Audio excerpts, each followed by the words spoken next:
join the Nate Jones story on YouTube. Y'all stay tuned for exclusive videos and exclusive giveaways. Y'all join the Nate Jones story on YouTube right now.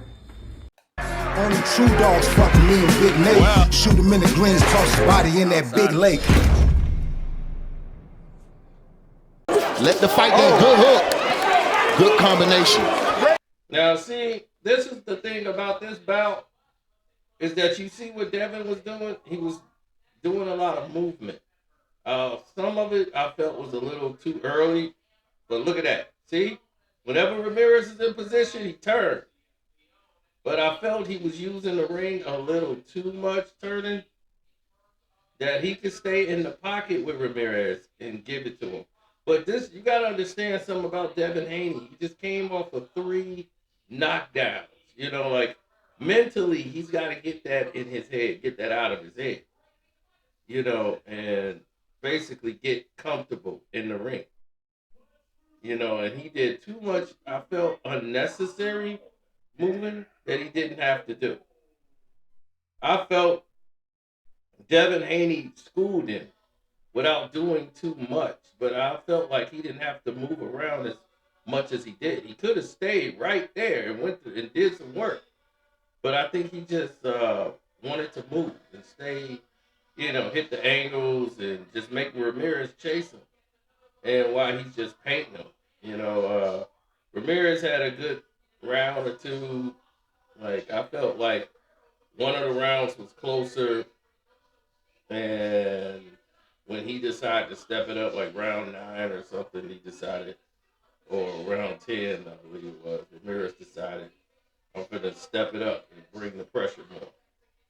And it was just reset, reset, reset. See, he kept resetting, making Ramirez have to stop and reset and reach. But Ramirez, you know, the angles, and he keeps turning. It was just, there was nothing Ramirez could do. He's not trained for that. He's a flat-foot fight. So, yeah, it's not going to be an exciting fight to watch. But you know what you were getting. It was a dominant, one-sided performance, and you move on.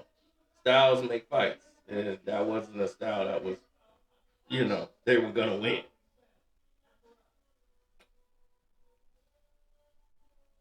Ramirez had no shot.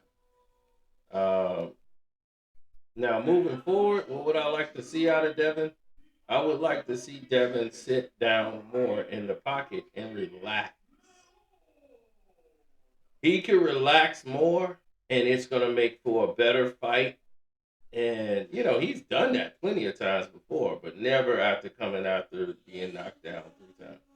Now, I'm quite sure when he go back and watch the tape, he's going to say, man, I moved far too much. His cardio definitely was there, but his power was there. And then you realize, if he realizes what he had, he didn't have to move that much. He really could have stood right in front of Ramirez and actually caught what Ramirez had, punish him to the body, punish him on top, you know, and just keep it like that. You know, like, he really could have probably stopped it. You know, he cut him early with a jab, but that's mental. You know, you got to get yourself accustomed and comfortable being in that trusting position.